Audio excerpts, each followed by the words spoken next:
사랑하는 형제자매 여러분, 오늘은 온 인류의 절망을 걷어내고 생명의 새빛, 새로운 창조가 시작된 너무나 좋고 기쁜 날입니다.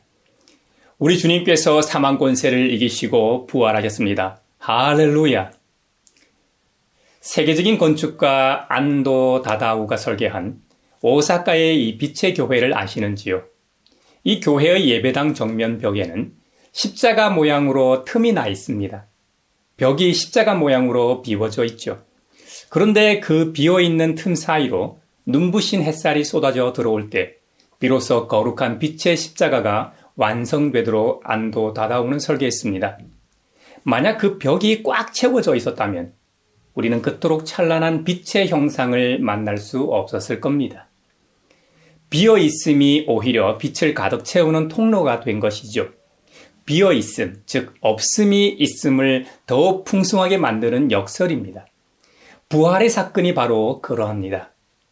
오늘 우리가 마주하는 부활의 첫 증거도 바로 비어있는 빈 무덤, 빈 공간입니다. 오늘 우리가 마주하는 새 본문은 각기 다른 빈 공간을 우리에게 보여줍니다. 예레미야가 마주한 것은 바벨로니아의 침략으로 폐허가 된 이스라엘의 황폐한 땅이었습니다. 성전은 무너지고 찬양은 끊기고 백성은 포로로 끌려가 그 텅 빈 땅 말입니다. 골로새서가 말하는 하나님 안에 감추어진 생명, 역시 믿음의 눈으로 보지 않으면 비어있는 것처럼 보입니다. 세상의 눈에는 보잘것없고 초라해 보이는 성도의 삶입니다. 눈으로 볼 수도 없고 귀로 들을 수도 없고 손으로 만질 수도 없는 그야말로 빈 껍데기만 붙잡고 있는 것 같은 신앙처럼 보일지 모릅니다. 그리고 막달라 마리아가 새벽 미명에 대면한 빈 무덤이 그것입니다. 사람들은 비어있는 무덤을 보며 상실감과 절망을 떠올리지만 하나님께서는 그 빈 공간을 창조의 영광으로 가득 채우셨습니다. 부활은 이 비어있음이 하나님의 생명으로 역전되는 사건입니다. 오늘 이 세 가지 빈 공간이 어떻게 부활의 생명으로 채워지는지 성령 하나님의 음성에 귀를 기울여 보고자 합니다. 이스라엘 백성들에게 바벨로니아 포로 생활은 모든 것이 멈춘 진공 상태와도 같았습니다. 성전은 파괴되었죠. 찬양의 소리도 끊겼죠. 땅은 열매를 맺지 못하는 거친 곳이 되었습니다. 복수를 구하는 기도인 시편 137편에 보면 우리가 어찌 이방 땅에서 주님의 노래를 부를 수 있으랴 하고 탄식하고 있는데요. 그 탄식은 포로기 시대의 언어였습니다. 하나님이 침묵하신 것처럼 보였고 이스라엘의 이야기는 끝난 것처럼 보였습니다. 이제 모든 게 다 끝난 것처럼 보였단 말이에요. 그러나 하나님께서는 그 적막한 폐허 위에 새로운 일을 행하십니다. 예레미야 31장 3절에서 하나님은 먼저 당신의 마음을 여십니다. 나 주가 먼 곳으로부터 와서 이스라엘에게 나타나 주었다. 나는 영원한 사랑으로 너를 사랑하였고 한결같은 사랑을 너에게 베푼다. 영원한 사랑이라고 하는 말은 원어상 폐허 위에서도 하나님의 사랑은 끊어지지 않았다는 의미입니다. 그리고 4절에서 약속은 구체적으로 펼쳐집니다. 처녀 이스라엘아, 내가 너를 일으켜 세우겠다. 네가 다시 일어날 것이다. 너는 다시 너의 소구를 들고 흥에 겨워 춤을 추며 나오게 될 것이다. 여러분, 여기서 소구는 오늘날의 이 탬버린이나 작은 솜북과 유사한 악기입니다. 주목할 것은 다시라는 단어입니다. 한 절 안에 다시 세울 것과 다시 일어날 것이 반복됩니다. 하나님의 문법에는 반드시 다시가 있습니다. 슬픔으로 텅 비었던 광야에 탬버린 소리와 춤추는 자들의 활기가 가득 차오릅니다. 일본의 소설가 엔도 슈샤쿠는 소설 깊은 강에서 버려지고 폐허가 된 삶의 자리를 묘사하면서도 그 깊은 어둠 속에서도 하나님이 침묵하는 것이 아니라 함께 신음하며 기다리고 계심을 담아냅니다. 예레미야의 약속도 그러합니다. 하나님은 폐허의 관찰자가 아닙니다. 그 텅 빈 공간 안에 먼저 들어가 계신 분이십니다. 그 안에서 새 생명을 심으시는 분이십니다. 부활은 바로 그 다시의 최종 결과이며 선언입니다. 바울은 부활을 경험한 성도의 삶이 어떻게 달라지는지를 골로새서 3장에서 압축적으로 보여줍니다. 그러므로 여러분이 그리스도와 함께 살려주심을 받았으면 위에 있는 것들을 추구하십시오. 거기에는 그리스도께서 하나님의 오른쪽에 앉아 계십니다. 아멘. 그리스도와 함께 살려주심을 받았으면 바울에게 부활은 과거 예수님께만 일어난 단회적 사건이 아닙니다. 골로새서는 바울이 기록한 책이라서 그렇게 말했지만 성경과 실제로 부활은 과거 예수님께만 일어난 단회적 사건이 아닙니다. 세례를 통해 그분의 죽음과 부활에 연합된 모든 성도에게 이미 일어난 존재론적 사건입니다. 우리는 죽음이 아니라 이미 부활의 편에 서 있습니다. 할렐루야. 그런데 3절의 고백은 역설적입니다. 여러분은 이미 죽었고 여러분의 생명은 그리스도와 함께 하나님 안에 감추어져 있습니다.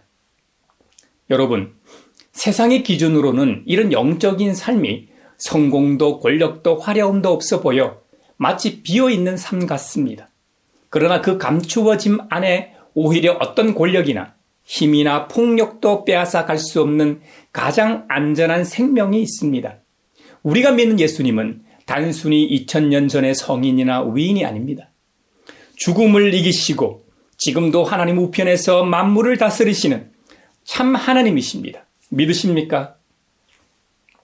독일의 신학자 디트리히 본 해퍼는 히틀러의 나치 정권에 저항하다 옥에 갇혀 순교의 길을 앞둔 상황에서 이런 말을 남겼습니다.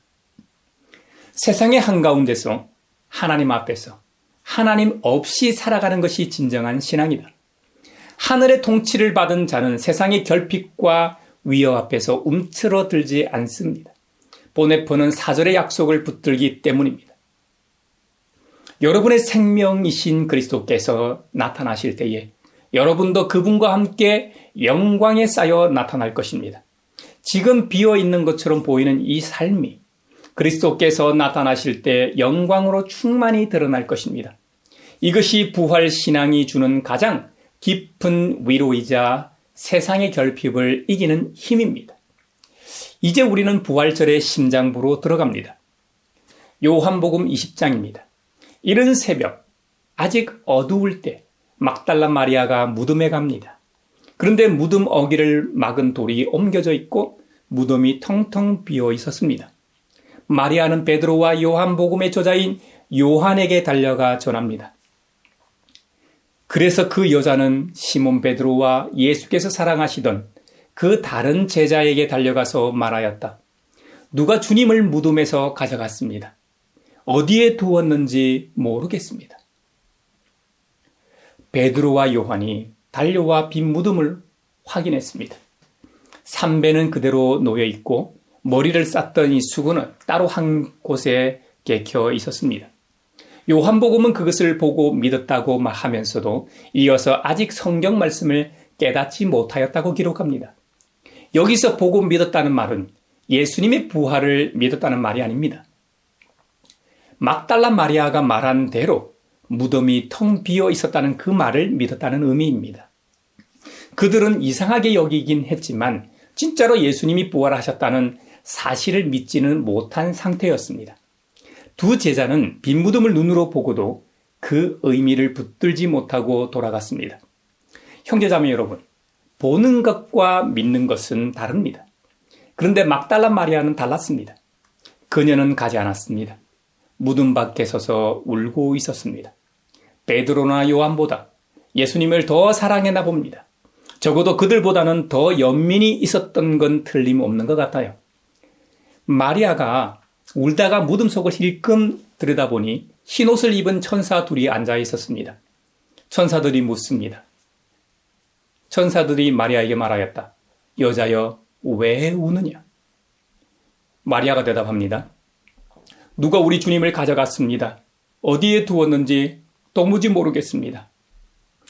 이 말을 하고 뒤를 돌아섰을 때 예수님이 거기 서 계셨습니다. 그러나 마리아는 알아보지 못했습니다. 눈물로 가득한 눈으로는 가장 가까이 서 계신 분을 알아보지 못합니다.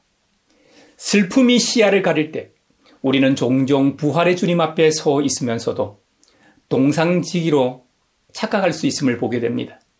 예수님께서 물으십니다. 여자여, 왜 울고 있느냐? 누구를 찾느냐? 마리아가 그가 동산지기인 줄 알고 이어서 말합니다. 당신이 그를 옮겨 놓았거든 어디에다 두었는지를 내게 말해주세요. 내가 그를 모셔가겠습니다 라고 이렇게 할 때에 예수님이 한마디를 하십니다. 마리아야. 이름 하나, 단 3글자, 한국말로는 마리아야 해서 4글자이지만 원어상으로는 마리암으로 되어 있습니다. 그러나 그 목소리 속에 마리아는 모든 것을 알아챘습니다.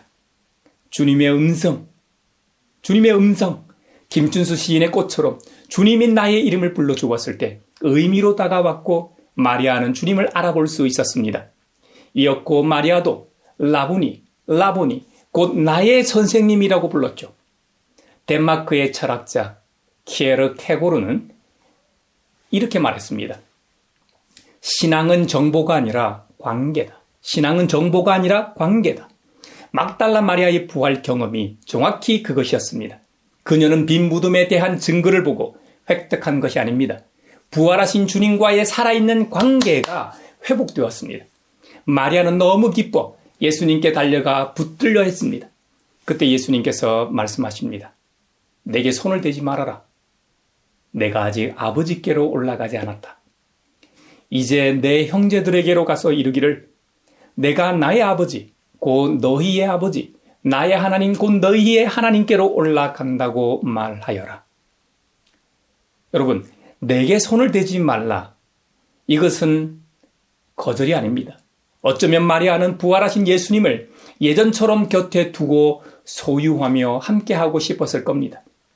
이것이 우리의 모습입니다. 하지만 부활하신 주님은 이제 더 이상 한 사람, 아니 소수의 주님이 아니십니다. 그분은 온 세상의 주님이십니다. 할렐루야. 그래서 마리아를 첫 번째 증인으로 보내십니다. 상실감으로 텅 비었던 마리아의 마음은 이제 내가 부활하신 주님을 보았다는 살아있는 믿음으로 가득 채워졌습니다. 부활은 과거의 예수님을 추억하며 붙드는 사건이 아니라 살아계신 예수님을 세상에 전하는 보냄을 받은 자로 변화되는 사건입니다. 할렐루야. 이제 오늘의 말씀을 우리의 삶의 자리로 가져와 봅시다. 첫째, 실존적 폐허를 넘어서는 부활의 소구를 들어야 합니다. 부활의 소구를 들어야 합니다. 오늘날 한국 사회에는 바빌로니아와 같은 적막한 공간들이 너무나 많습니다. 청년 실업과 고립의 문제는 날로 깊어지고 있습니다. 서울 어느 고시원 방에서 아니면 지방 어느 농촌 마을에서 홀로 쓸쓸히 생을 마감하는 고독사의 현장에서 우리 시대의 바빌로니아를 봅니다.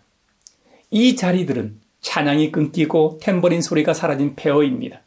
그런데 예레미야의 하나님은 바로 그 폐허의 땅에 다시 들어가십니다. 부활을 믿는 교회는 이들의 빈 가슴에 복음의 탬버린 소리를 들려주어야 합니다.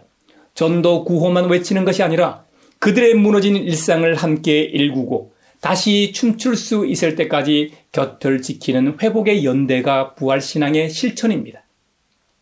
히브리서 11장이 말하는 믿음이 무엇입니까? 보이지 않는 것들의 증거를 보여주는 삶이 믿음입니다. 우리는 아직 회복이 눈에 보이지 않을 때에도 그 빈 공간에 탬버린을 들고 먼저 서는 사람들이어야 합니다. 둘째로 국제 난민들의 빈손에서 예수님의 얼굴을 보아야 합니다. 경제적 붕괴로 고국을 등진 베네수엘라 난민들, 인권 탄압을 피해 떠도는 미얀마와 북한 이탈 주민들, 그리고 포화 속에서 모든 것을 잃은 중동의 난민들, 전쟁의 폐허에 선 우크라이나의 이 이웃들을 기억해야 합니다. 세상은 그들을 번호와 통계로 환원하며 비워내려 하지만 부활의 신앙은 그들의 이 빈손 너머에 감추어진 예수님의 형상을 발견합니다. 위의 것들을 추구하라는 골로새서의 권면은 세상을 등지라는 것이 아닙니다.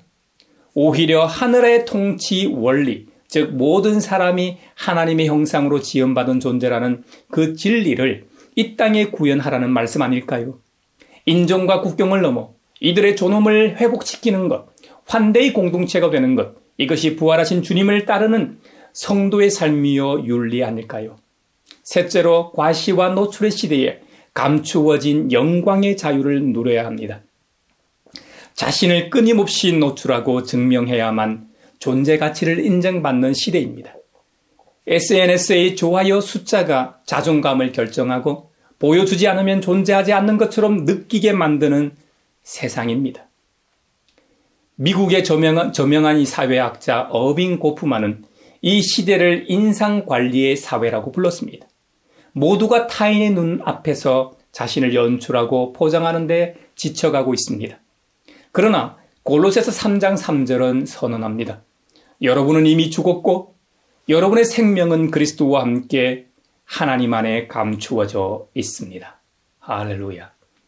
우리의 진정한 정체성과 가치는 어떤 알고리즘도 어떤 사람의 평가도 건드릴 수 없는 곳에 안전하게 보존되어 있습니다. 남들이 알아주지 않아도 비어있는 듯한 평범한 일상 속에서 묵묵히 정의와 평화를 일구는 감추어진 통치자로서의 자부심을 가지십시오. 여러분의 생명은 하나님 안에서 이미 충만합니다. 사랑하는 믿음의 형제자매 여러분, 안도 다나우가 건축한 교회 벽이 비워져 있었기에 빛이 쏟아져 들어왔음을 잊지 마십시오. 주님의 무덤이 비워져 있었기에 하나님의 생명이 온 세상을 가득 채울 수 있었습니다. 오늘 새 본문이 하나의 목소리로 우리에게 말합니다. 예레미야는 선언합니다. 폐허의 땅에 다시 탬버린이 울릴 것이다. 골로새서도 약속합니다. 감추어진 그 생명이 영광 중에 나타날 것이다. 요한복음도 증언합니다. 빈 무덤은 끝이 아니라 새 창조의 시작이다. 이 세 가지 소리가 오늘 영광된 부활의 아침 우리에게 주시는 말씀입니다. 시편 118편은 이렇게 노래합니다. 집 짓는 사람들이 내버린 돌이 집 모퉁이의 머릿돌이 되었다. 이것은 주님께서 하신 일이니 우리의 눈에는 기이한 일이 아니랴. 이 날은 주님이 구별해 주신 날. 우리 모두 이 날에 기뻐하고 즐거워하자. 아멘. 여러분, 버려진 돌, 비어있는 것처럼 보이는 것, 그것을 하나님이 들어 올려 세상의 모퉁이 머릿돌로 삼으셨습니다. 이것이 부활의 역설입니다. 세상이 끝이라고 선언하는 곳에서 하나님은 시작하십니다. 빈 무덤은 실패의 자리가 아닙니다. 죽음의 권세가 패배하고 영원한 생명이 승리한 새 창조의 출발점입니다. 이번 한 주간 여러분의 삶에 있는 그 어떤 빈 공간도 절망의 근거로 내버려 두지 마십시오. 그곳은 부활하신 예수님의 사랑이 채워질 거룩한 여백입니다. 내가 부활하신 주님을 보았다는 마리아의 고백이 여러분의 일상이 되길 바랍니다. 생명을 창조하시는 예수님과 함께 여러분의 삶과 일상이 기쁨의 축제가 되길 우리 주 예수 그리스도 부활의 주님의 이름으로 축원합니다.